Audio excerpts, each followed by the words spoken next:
প্রিয় দর্শক মণ্ডলী, আসসালামু আলাইকুম। আপনারা দেখতে পাচ্ছেন তাত্তাপাড়া ফজলুল ইসলাম লিজুর রাস্তায়। এই রাস্তার পাশে আমরা এখন অবস্থান করে দিয়েছি। দেখেন, আমরা একটি নৌকা এনেছি। এই নৌকার উপরে আপনারা দেখতে পাচ্ছেন অনেকগুলো বাঁশ রয়েছে। আসলে এই বাঁশগুলো আমরা কি করব জানেন? এই বাঁশগুলো দিয়ে আমরা চটকা জাল বানাবো। সেই চটকা জাল বানানোর জন্য আমরা সেই সুদূর জামথল থেকে আমরা এই ফজলুল ইসলাম লিজুর মোড়ে এসেছি। এখানে একটি বাস্তবা ছিল, সেই বাস্তবা থেকে আমরা অনেকগুলো বাঁশ কেটে নিয়েছি। এখন আমরা জামথল যে আমরা সুন্দর করে একটি জাল টানাবো। জাল টানিয়ে মাছ মারবো।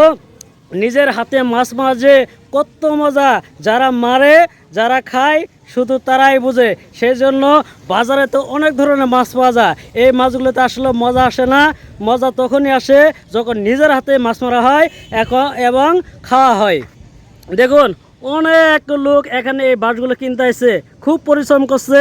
আমি আশা করি এবং দোয়া করি এই জালটাতে যেন বড় বড় মাছ উড়ে এবং সবার মনের আশা যেন পূরণ হয়। যে পরিশ্রম করছে এটা যেন সার্থক হয়।